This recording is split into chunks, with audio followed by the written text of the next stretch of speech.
Okay, we want to welcome everybody for coming. Shelley, I didn't get to, are you going to stay for this one? Yeah. Thank you. I appreciate it. I'll be about front. Okay. Shelley Witter, our compliance officer, was here at the earlier one. Privacy officer. Yes. To make sure, just the housekeeping thing, the CNE credit signatures, sign-in sheets are on the back. The physicians that are in the presentation today can get CMEs during their grand rounds, so make sure they sign their sign-in sheets during their grand rounds. There's no conflict of interest identified, and there's no commercial support, which we need to say for the CNE credits as well. I want to welcome everybody today on behalf of Dr. Kirschbaum, our Chief Quality Officer, and the Risk Management Department. We wanted to have a special speaker come and talk to you today about privacy concerns in a digital society. And as a Risk Management Department, we always want to assist and counsel and help and listen to concerns that people have. And often we get some stories where things have gone wrong. And our goal here is to help you guys understand the risk of social media and smartphones and the usage of those devices and patient privacy. And today, our guest speaker, actually, I met John in 2010. I was working at another facility, and we were involved in a very large multi-million-dollar lawsuit there on a hypoxic baby. And there was about 12 attorneys on the case, and John was one of those attorneys. He and his team helped assist in the defense of that case. And it's really great to meet that team, and they're really wonderful people. And John has served over 30 years experience as a trial lawyer. He is specialized in medical malpractice and pharmaceutical defense, healthcare liability, healthcare advising, and healthcare law, as well as general litigation. He's tried over 35 cases to verdict, and John has been lead counsel in the defense of hospitals and physicians in a broad range of cases involving such issues as catastrophic injury, neurological damage, paralysis, limb loss, death, and sexual misconduct and psychological injury. And John advises healthcare clients on a variety of matters, including compliance with HIPAA and other laws regulating the confidentiality of healthcare systems. With great pleasure, I want to introduce John Serpe. Thank you very much.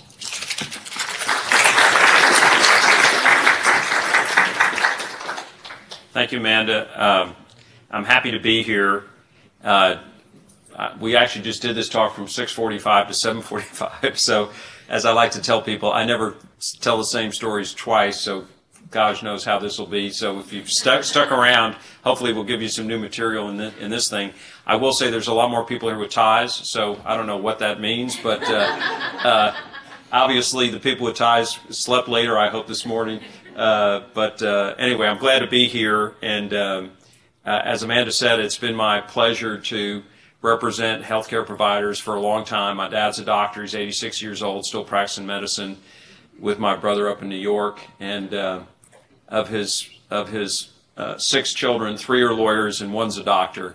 And 1's a plaintiff's lawyer, God forbid. He's the black sheep of the family. So, and my mom was a nurse, and my wife is a nurse, and one of my daughters is a nurse. So we've got a lot of healthcare in the family. But it's been an honor to represent people.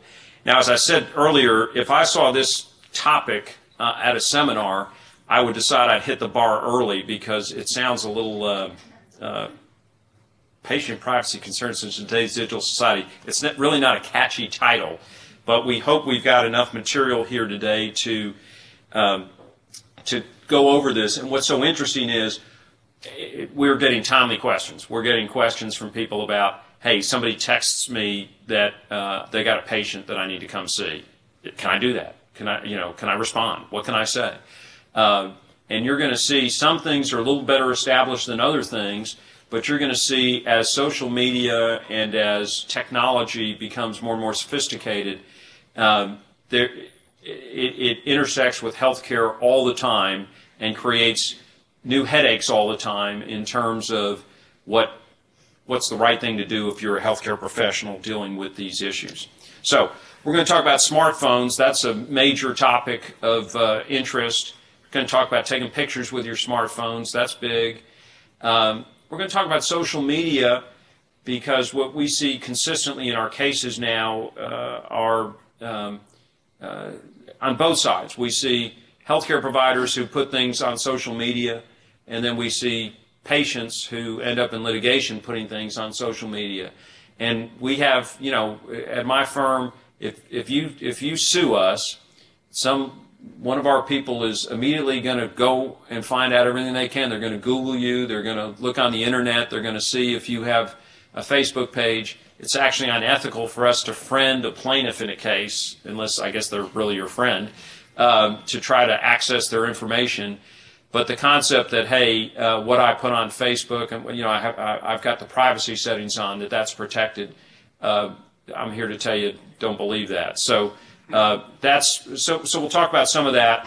Documentation of health records, that's important, and we're going to talk about what's now a new trend, discussion of copy and paste notes.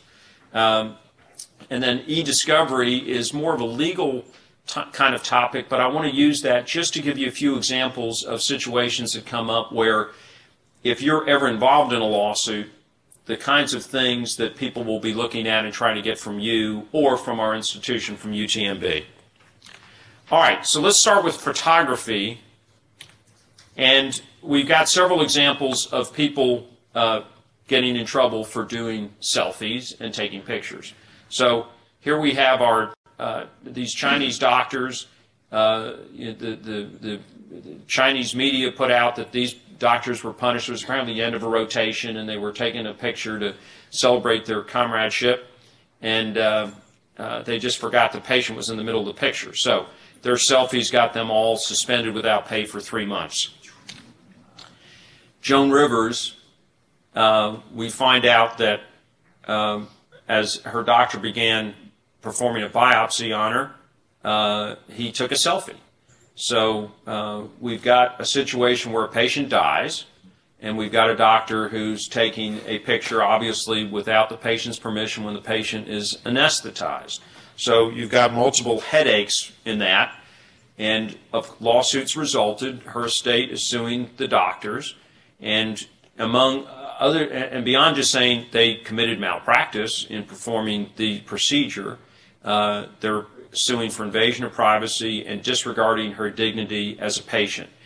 And you'll see, and we've got some, examples that really are pretty disturbing of things people do, healthcare providers do when patients are under anesthesia. And we've got not a transcript, we've got a video, or not a video, it's a recording, where a guy turned his cell phone on to get the doctor's instructions before a colonoscopy, forgot to turn it off, and the whole colonoscopy was recorded about the comments of the providers. And we're gonna enjoy that, so we're gonna get to that later. Or you're gonna, be horrified, but it's a little bit funny too.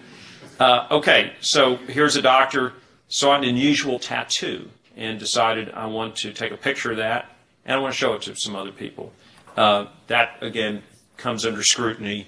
The doctor faces potential consequences. Now this, I got to flip you to the actual picture. An anesthesiologist decorated this patient's face with a mustache and with tears, yellow tears. And the patient finds out about it, and this picture is preserved. And the patient reports the doctor, and there's a state investigation and a civil lawsuit over breach of patient privacy. The anesthesiologist in the case was disciplined but kept his privileges at the hospital. And I've got to tell you that I think there probably may be a double standard out there between nurses and doctors in terms of doing things like this. Most of the cases, examples I give you today about nurses, the nurses got fired. The doctors, of course, not employed by the hospital, but in many situations they're reprimanded. But there can be significant consequences. Madison remind me, Madison's here from my firm. She did this whole presentation, and I just get to give it, which is great. But but she's reminded me of a case now where we have a doctor that one of our lawyers is representing before the Board of Medical Examiners on some issues in terms of taking pictures of a patient that was done at the request of the patient, and there's some issues with that, and there's a board investigation. So doctors can be subject to disciplinary action, hospitals can be subjected to fines. So even if it's not a malpractice lawsuit, there are various other considerations that come into play. This was the most shocking case that I saw, and I actually asked Madison to verify this because I didn't want to talk about Johns Hopkins unless it was true, but it actually is true that a doctor at one of their clinics apparently used a hidden camera in a pen and took videos of pelvic examinations he did on patients, over 7,000 patients. And this was discovered. The doctor committed suicide, and the doctor kept all of these pelvic examinations, you know, in a private library at his home. So all of this have been preserved, and Johns Hopkins ends up paying $190 million, or I figured it out, roughly $27,000 a patient in a class action settlement for this doctor doing that. So, you know, it just illustrates to you, obviously, the doctor didn't want anybody to know he was doing this. Nobody knew he was doing it. But it just shows you that, you know, one of our obviously preeminent hospitals in the world, you can have stuff like this happen. So let's switch over to social media for a while. This is a case that I was involved in doing defense work on the case. And it's a neurologic injury case of a child. And those of you who are in the litigation, have been involved in litigation before, involved in obstetrics and gynecology, know that if you have a baby who ends up with a poor outcome following delivery, there's a distinct possibility you're going to have litigation. So the case starts, people depose, the family remembers specifically a particular nurse. The nurse, everyone gives deposition, sworn testimony, the family gives theirs, and then the nurse gives her deposition, and she's being asked about her chart entries. They seem to be fine, and she's explaining her thought process. And as things go on, they say, they ask her about social media, and she said, oh, well, you know, I've got a Facebook account, but I never say anything about work on it, and it's private, you know, I don't ever say anything about my patients. So they ask her about that, and she denies that she uses it at all, would never comment on anything having to do with her work. Well, here's what we find out. On her Facebook page, she's making comments about getting stocked up on Red Bull, Prozac, and Midol. She doesn't want to see another Prego or baby for a while. They've got a full moon and busloads of pregnant women going into labor. And then the final thing, which I really didn't like, was I've been up for 28 hours now, don't ask. And again, when you think about it, if we match that up to the time she's taking care of a patient, now we have a huge problem of, so, okay, so was this your last 4 or 5 hours? You've been awake for 26 hours, and you're trying to use your critical skills to take care of a difficult situation. So, and as normally happens when you ask people about Facebook, because we do this to plaintiffs in cases where we turn around and say, hey, let me ask you some things, you know, have you ever said these things? And usually the first response is deny. No, I never said anything like that. And this nurse said, I don't know where those things came from. I don't think I would have said those. And then she said that then all of a sudden on her social media page, it does really go to private, and she deletes all the information. But of course, the plaintiffs have copies of it all. So she not only is saying dumb things, but then she's lying about it under oath.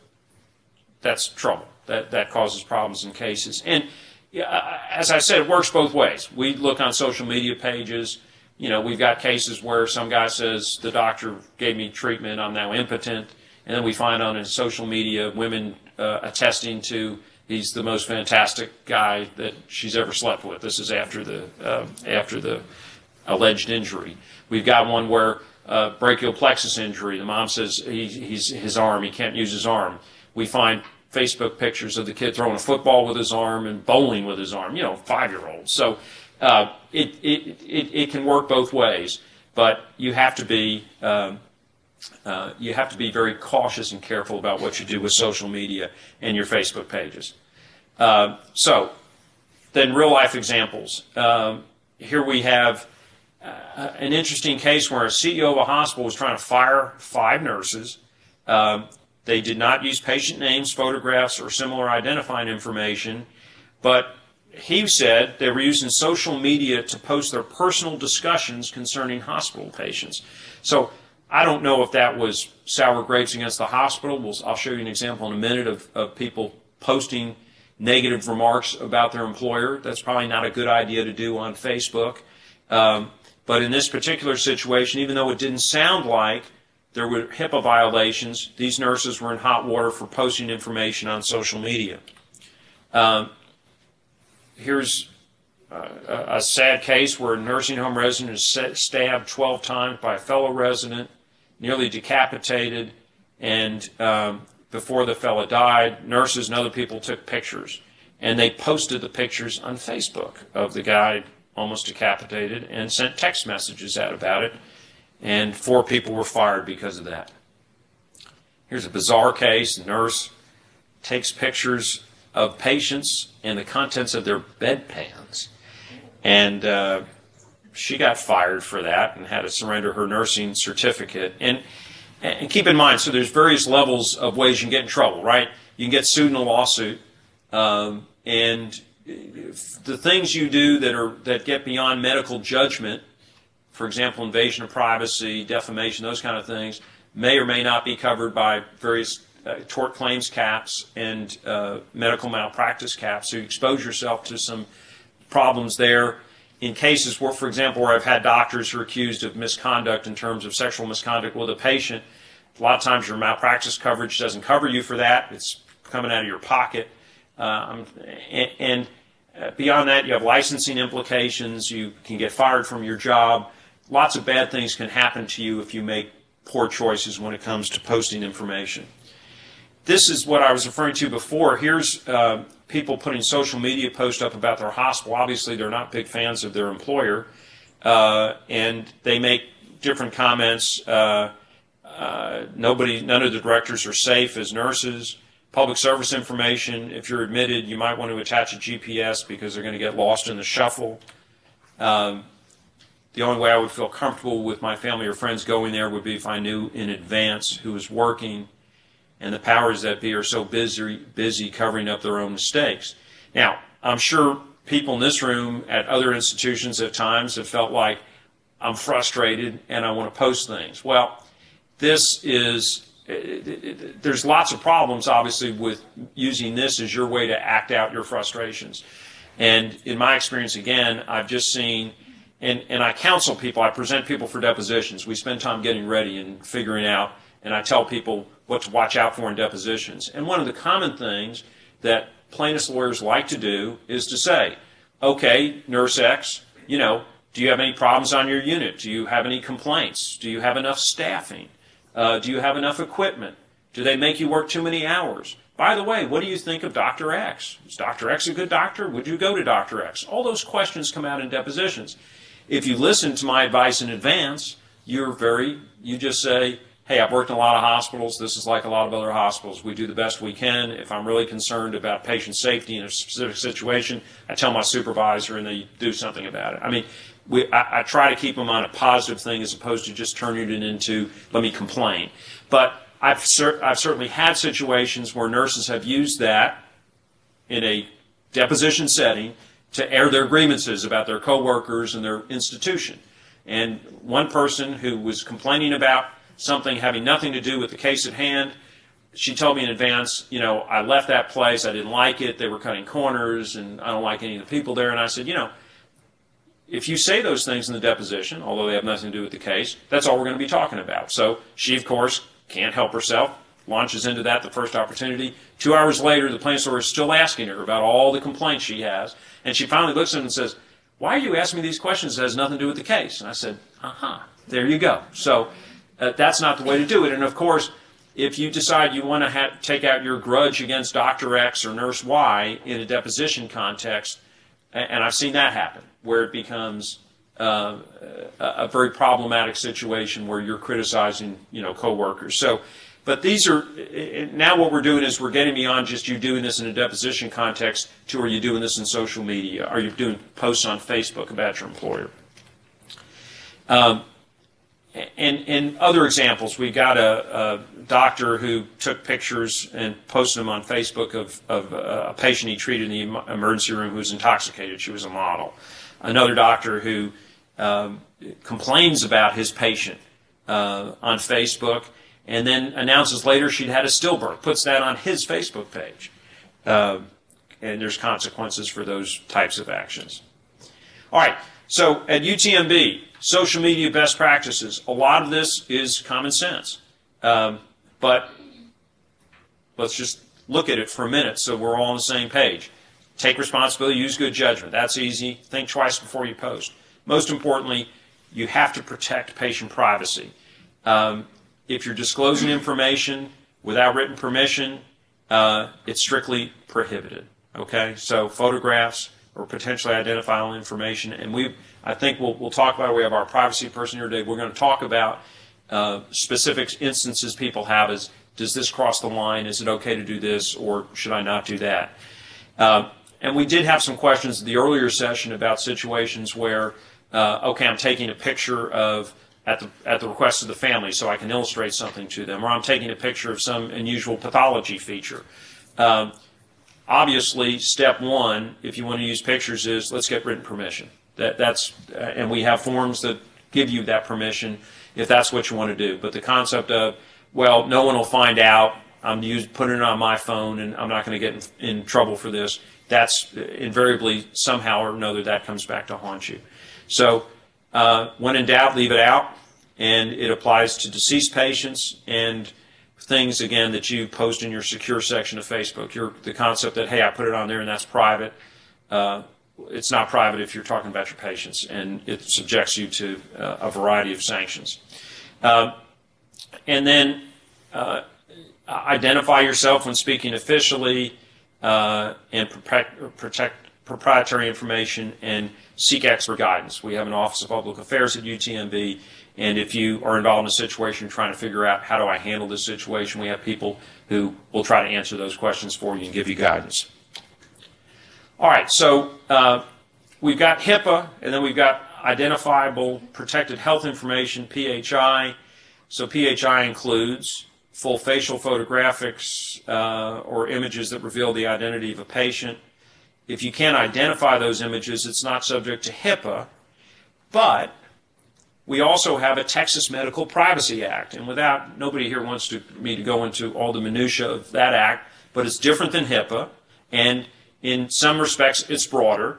So again, somebody may say, well, under HIPAA I can do this. Well, under the Texas Medical Privacy Act, private health information may be broader than what HIPAA considers. So you need to be cautious about thinking, well, I understand HIPAA. Somebody told me I can do this under HIPAA. Well, what about the Texas Medical Privacy Act? And even under the thing of you de-identify information on somebody, can you later re-identify it with specific guidelines? HIPAA says you can't.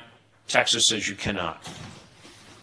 So HIPAA says if you need a patient's written authorization for any use or disclosure of the patient's information. So if you need to get a written authorization, that's fine. But the idea that, well, I'm using it for a specific purpose, I'm using it to teach other people, I'm using it, and that in a teaching institution is important. It requires written authorization before we use images and specific identifiable healthcare information. And then security, and we'll spend some time today talking about security because security is important.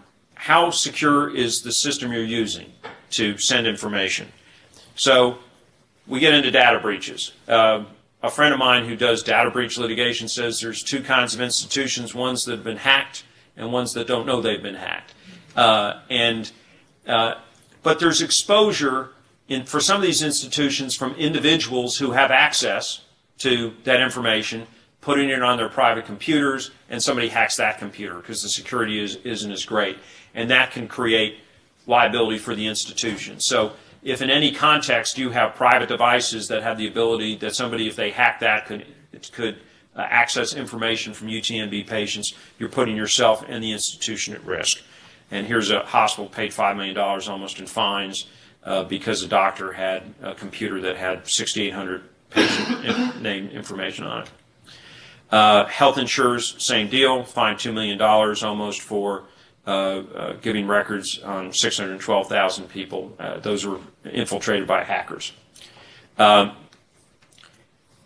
This case, Reading, they are fined by the state because some patient writes and complains about the hospital and says she got overcharged. The hospital's like, we're not going to take that. And they turn around and they go back and they release some of her protected information to say she's wrong and here's why. And they got in trouble for that. Privacy violations, people getting fined in California under California law. People send out the wrong medical records to attorneys. People were accessing information without a clinical need. Here come the fines: $250,000, $130,000, $100,000 to the institutions. So, inappropriate use and disclosure under UTMB policies. Let's talk about that for a minute. You decide, hey, I want to get that patient's phone number for a personal reason, so I'm going to go on the system and get the patient's phone number. Maybe it's because you want to ask them on a date. Maybe it's because you want to call and tell them something on a personal level. That is an inappropriate use of information. UTMB, an employee here wants to see how's the patient looking, how they're doing. I want to look up that information. If you're not authorized to look at that, can't do it. That's inappropriate. A friend of yours says, hey, can you check on my lab results? I can't see my doctor till next week. Can't do that. A patient services specialist is registering a patient. Can they go and look at the patient's lab results? They can't. That's prohibited. There's a family dispute, and they want to find out about the welfare of a family member, including when their next appointment is. Can't do that. This generated some discussion. The last thing, you're asked by a visitor the location of a patient. Unless that's within your job classification, you can't go on the computer and say, here's where the patient is. You look at the census to find out where somebody's being treated. You can't do that unless you have a need to know that information. Okay, smartphones. More and more institutions are saying you can't use your smartphone in any way, shape, or form for giving information that would identify patient information. So they're worried, of course, that if you take digital photos, those can be, despite the fact you delete it, they may still exist in cyberspace somewhere. And at times you're taking a photo, say you're taking a photo of a coworker and there's a patient walking by, they're in the photo. You know, my walk away from a lot of this is don't take pictures in the hospital on your smartphone. Do it outside. Do it when you're with other people. So HIPAA says you can communicate with patients electronically, but you have to have reasonable safeguards to do so. And they require you to have administrative, physical, and technical safeguards to do that. Joint Commission is on record as saying it's unacceptable for a doctor to text orders for a patient on their smartphone. So you can't, and they cite that there's no ability to verify that the person sending you the text is really the person who says it is, and there's no way to keep the original message in a format where it can be entered in a medical record.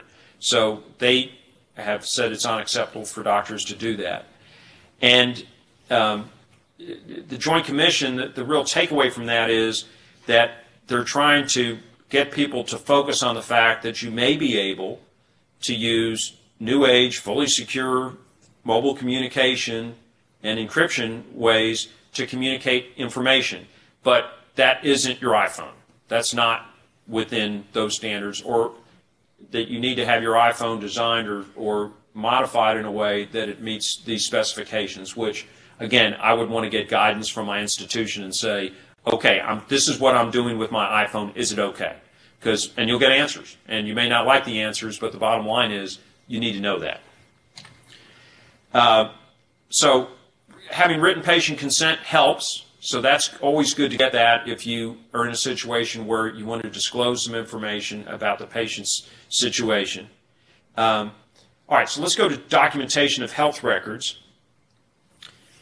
This is copy and paste. So this is a new area that is getting increased scrutiny in the healthcare arena. And that's simply that people, doctors, take information, or nurses, from some other note somebody did, they copy it, they paste it in their note, and all of a sudden they've done their note for the day. And the American Health Information Management Association says you need to do that with very strong controls and safeguards, and you have to weigh the advantages of doing that in terms of time savings against problems in terms of inaccurate, fraudulent, or unwieldy documentation. So, of course, they find that as many as 90% of physicians use that function, and they use it for the reasons that we've outlined. But then we get to the risks. You're copying and pasting information that's now outdated, or it's inaccurate. It's somebody else who did it. Are you, by copying and pasting a note, are you now representing that you had a visit with a patient at a time that you didn't see the patient? You're copying somebody else's notes. And you may not be able to figure out if you copied it from some other note or an email or something that you got. We may not be able to figure out who actually authored the first note. We may not be able to figure out when it was first entered. And then you end up with internally inconsistent notes, which, again, in my experience, are very troublesome if you're defending a lawsuit. And the example I tell people is, you know, I've got nurses who do electronic documentation. They do it at the beginning of their shift just because it makes it easier. And it turns out, you know, I'm doing suicide watch on this patient every 15 minutes, and the patient commits suicide at midnight, and I have suicide checks checked till 8 o'clock in the morning. And, well, you know, I was going to do all those checks. I said, yeah, that's great. That's going to be very credible to a jury that you're really watching the patient when you filled everything out in advance. And you can imagine that goes for lots of things. So it's very important. And as we get into how we control medical data in a case, we know that there are a variety of ways for people to double-check the information you're putting in there. There's audit trails, there's metadata, and lawyers hire computer experts to help them figure out how can I crack in and get the internal documents of UTMB or some other facility so I can really double-check what people are saying. And the old days where, you know, okay, I think I know a way to get around the system, so if I want to pretend like I really did this note at 8 in the morning, and the patient had a catastrophe at 9, it's going to look like I'm going to give a big note at 8 o'clock in the morning. And I've just had it happen in too many cases where people felt like they overrode the system, so you couldn't tell that the note was actually done at 10 o'clock in the morning. And when they say that, and say that under oath, that that's what happened, when it's discovered, in fact, the note was done after the fact, right, the cover-up's worse than the crime. And I tell people, if you're involved in a catastrophic situation, document. Document accurately. If you have to do a late entry note, do a late entry note. The one thing that is really unforgivable is trying to deceive people as to the timing and when you did certain things. All right. And this got into something that I wasn't really sure what a known sequence alignment algorithm is. I still don't. But there's a graph. If we look at uniqueness of sign-out notes, from admission, we're at 100%. By the time of discharge, it's less than 10% of notes are unique. And a lot of reasons has to do with the cut and paste. If we look at average progress notes, at the beginning, we got 100% unique. By the time people leave, we're down to less than 30% are unique. So, and then these, again, are becoming more common in medical journals. Here's somebody who 7 consecutive days, the same note was copied and pasted. And in the midst of this, an infectious disease consult's ordered, and they almost order different antibiotics for the patient because it appears that the abscess hasn't gotten any better when in fact it had been successfully drained. And if you can actually see some of the small print, the general internist on the case said the note was rubbish. So I would not have wanted to be the intern or the medical student to have the attending call my note rubbish and make that into the paper in terms of having a sloppy paste job. Okay, how do you avoid it? Don't do it. Avoid plagiarism. I mean, certainly, you know, isn't it better to say I concur with Dr. X's note than to take Dr. X's note, copy it and then put it in the middle of your note. I think so. And as with anything, documentation is important. So if you can give a context about what's going on with the patient, even if you say, I've noted the above, or, I've pasted this, I've noted this, and here's what I've done about it, boy, that makes my case easy to defend. When all you've done is copy things, it makes it much more confusing. All right, e-discovery and e-communications with patients. So let's talk about that for a minute. As I get involved in lawsuits now, I run into lots of examples where people are looking for electronically stored information. And there are a lot of challenges we have in terms of the fact that people can look for and want to look for all kinds of information from the hospital, including, as I've said before, metadata. They want to look at audit trails. And then in the context of a case, they want to start trying to get information which is both institutional, important for the institution, and personal. So they want to look at personnel files. They want to look for credentialing files. There's a lot of protection for credentialing files, but at times there may be additional documents created that aren't protected and that may be discoverable and people can take a look at. They may want to look at clinical data and quality data, and I see this come up in terms of people asking for situations where we want to look at this underlying information and see if we can make some sense out of it. And I've used the example, I represent a hospital in New Mexico. It had the #1 rated cardiology program, at least that's what they advertised, and somebody found that. Well, the plaintiff's lawyer finds some other group that rated them at 47%, the worst program in the state. So, I'm sitting in depositions and I'm hearing about this thing and I'm like, well, what's the deal on this? And they're like, that's an organization we don't even share our data with. But that doesn't mean somebody's not grading you for it and saying things about it. So those kinds of things can come up repeatedly in cases. All right, as promised, we're going to play a little video for you here of or an audio of the surgical team that's mocking a sedated patient during a colonoscopy procedure. So what they're saying, you can read it underneath, but either way, I think you'll get a feeling for this is not what you would want somebody to record you saying. And it resulted in a lawsuit for both medical malpractice and defamation.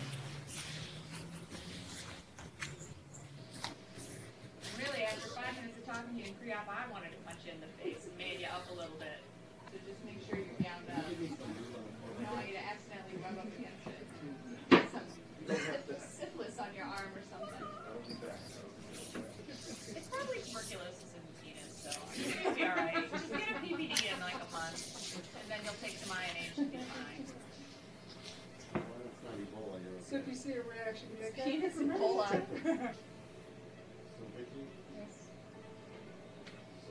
You're going to go talk to this patient afterwards, right?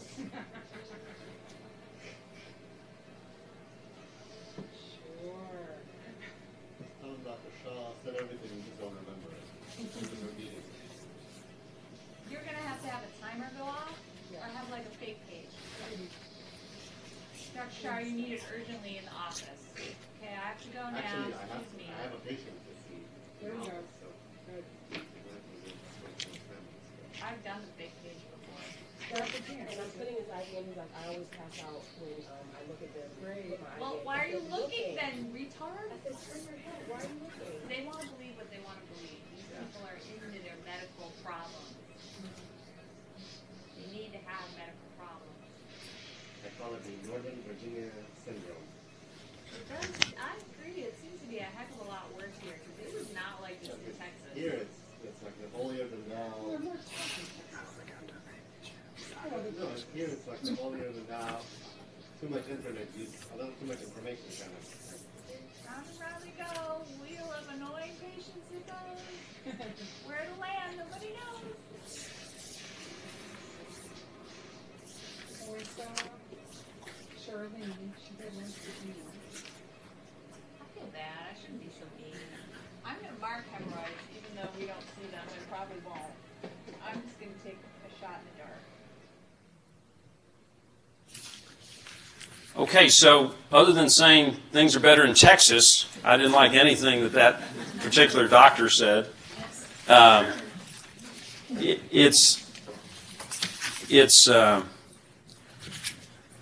you're saying the patient has Ebola or syphilis. That's really good. And then you're talking about getting a fake page so you don't have to spend any time talking to the patient. And then you're talking about marking a condition that you didn't see with the patient. So, you know, how many ways can that get you in trouble? Well, there's a lawsuit, there's a $500,000 judgment, so that's bad. Licensing agency, would they be interested in the fact that you marked a diagnosis that wasn't true? Would whoever you billed for that procedure be interested in that? I think so. So, I mean, what's the real message in this? Do we all think that it's possible you could be recorded at any moment, anywhere, any place? I think it is. I think we see enough of these examples to know that the thought that you're going to have a private conversation in an operating room or in a procedure room and that there's no chance that anybody could be recording it, I wouldn't hold my breath on that. So I think that's valuable as an example of the kind of problems that things can happen. And I'll say this, that as we look at internet examples of people using medical information, and as we have see these things happen in lawsuits, we find things. There's a doctor I was defending, a hospital in Missouri, doctor critical of us. I just punch him in on the internet, and all of a sudden, literally, I have people saying the guy is the most arrogant, conceited doctor I've ever been in front of. I'll never go back to him. The nickname for him in the hospital is Dr. God because he's such a jerk. And so I've got all this information that's been revealed. I have another case where neonatologist critical of my hospital. I say to one of my young lawyers, see if you can find me anything. The lawyer comes back and said, you know what? This guy actually has got a pseudonym or a different website name called Dr. Juice, and he apparently dispenses illegal steroids at the gym he works out in. So, and I've got all these blogs that the guy's done about it, and you know, it went just like with the nurse in the other example. He's like, I don't know what you're talking about. You know, I don't even know what that means, Dr. Juice. And then it's kind of like, well, let me ask you about this. Well, that's a computer at the gym. Everybody knows the password. And then it's like, well, let me ask you about this one where it says, I'm a doctor that takes care of really small babies, and if you use these pediatric needles, you won't get caught and won't leave as big a mark. I said, so are there a lot of neonatologists who are bodybuilding with you over the gym? And that's about the time he said, well, I might have put some of that on there, but you know, I just heard about it. I've never actually done it. So that guy, did it have anything to do with the case? No. Did the plaintiff's lawyer want to kill that expert when the deposition was over? Yeah. And was that the end of us seeing the doctor in the case? It was. So, but that's the kind of information we can get on things. And I'll say this as well. I think most of us know, don't ever think that any emails you do at work are really protected. Heck, I tell people in lawsuits, that's all the rage now. People want to hack, and they don't want to hack. They want to ask the judge, make them give me their emails for a certain period of time. And you know, we argue about that, and at times judges say, I tell you what, give me anything that has anything to do with work, let me look at the emails privately, and I'll decide whether they come out or not. And again, it may not have anything to do with the case, but if you write lots of stupid emails or insulting emails, the judge may read all those and say, this has nothing to do with the case, but what do you think that judge is going to think about you as a litigant in a case? We had a doctor in a situation up in where he's suing because his contract was terminated with a hospital or with a physician organization, and anyway, we tell him, we need your work computer back, please, doctor, and he takes it, and then we have to get involved in efforts to get it back. He sues for the termination of his agreement. So we get his work computer, we give it to a computer guy. He comes back and he says, you're not going to believe some of these emails. He's referring to his top two referral doctors who he had a terrible relationship with. He calls them Chavez and Castro. That's the nickname he used for those guys. And then he's sending pornographic emails, of course, to everyone he ever met, including people who are on the Board of Regents at Texas A&M University and Texas Tech University. That prompted us to tell both universities, we want you to retain all of your emails for all your board members, put them on a litigation hold, which of course didn't make people happy up there. And then he's sending pornographic emails to a woman who's not his wife, just to her. And in his deposition, we asked him about that, and his wife happened to attend the deposition that day. So I don't think that was probably a nice night when they got home. So, but the whole point is, it's kind of this hubris where you just have this attitude of, I can do whatever I want and I'm not going to be held accountable for it. In the social media age, it's going to come back and it's going to be a problem. It's going to come back to haunt you. All right, so this kind of goes with what I'm telling you. You got to assume every email you draft may be discovered. We have what we call the email hall of shame. But these are just some quick examples where WorldCom, people going to jail in the case. They actually have one or two inside people are saying the numbers we're publishing to the public are wrong. We're losing money hand over fist. You're saying we're making a profit. And here come the emails from people saying, if you tell anybody about this, I'm going to throw you out the effing window. Fen-Phen litigation. Here comes one of our scientists. Am I going to have to sign checks for fat people who are a little afraid of some silly lung problem? Bayer, they've got deaths from an anti-cholesterol drug, and somebody internally publishes, I thought we weren't ever going to tell anybody about this. We didn't do a very good job of keeping this quiet. That comes out in litigation. And Bill Gates, how much do we need to pay you to screw Netscape? So Bill Gates, one of the wealthiest guy maybe in the world, right? He's giving depositions about emails he did when he's being sued by Netscape for anti-competitive conduct. So it can happen to anybody, but and as all of us know, when you write an email in anger, there's never going to be a good outcome or a happy outcome from that, and we know that's what happens. So, okay, so then we get into the area, electronic communications with patients. Can we do it? And there's risks and there's benefits, but we get to the situation as, are we sending mail from an encrypted system? So clearly the UTMB can give guidance about what makes your system, whether it's properly encrypted and private. But clearly part of the problem is if you're relying on sending an email as opposed to doing direct communication for the patient, did the patient get the email? Did they read it? Did they understand it? Did it go in their spam folder? And in my experience, I've started to see providers send me emails, confirming appointment dates. That's about as far as we go. But I think people are recognizing, on the one hand, it might be helpful to put in writing, like you would give a patient written instructions. It may be helpful to give a patient written follow-up instructions in an email situation. But you're always going to run into the same problem, which is, did it get to the patient? Did they understand it? Did you take a call from the patient? The patient didn't have an opportunity to ask you any questions. These are all issues that can come up. So under the UTMB Handbook of Operating Procedures, this confirms what I think the doctor found out when we secured his computer. The emails and other files, electronic files you create, are not private and may be accessed by appropriate personnel at UTMB. Interesting question. I asked one of my friends who was the first Assistant Attorney General of Texas. I said, can somebody through a public records request get emails you wrote at UTMB? He said, close call. I can't tell you that can't happen. It could happen. So that's a risk in these cases. So and then the email policy, again, most of this is commonsensical, but you can't send emails on your UTMB address that obviously are insulting, intimidating, harassing. You can't ask people, hey, will you buy my product? I'm selling something. Will you buy it? You can't lobby, and you can't forward chain letters, and you can't send large groups unless it's under official university business. You've got to send, if you're sending an email with confidential information, it needs to be secure during transmission. And we had this question come up in the last presentation. Okay, I'm getting text messages about patients. It may be, we're ready for you in room X. Is that okay? Maybe. As you get into more and more information, then we're getting into maybe not, and into no, you can't do that.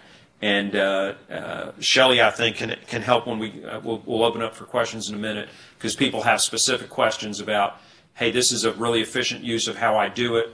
Can I do it this way?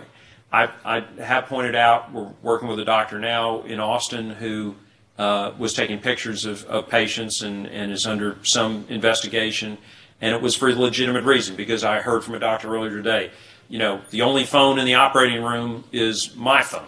And the family wants to, I need to take a picture of something to show the family and show the patient what happened. It's for a perfectly reasonable purpose.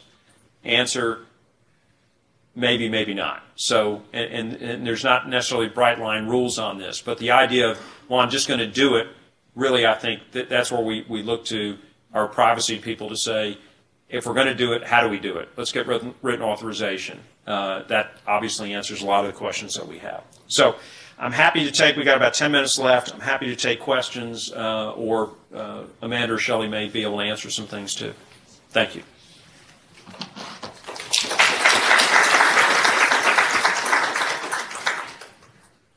Questions? I have a question about, you said you can't give people information about where a patient is located if it's not part of your job description.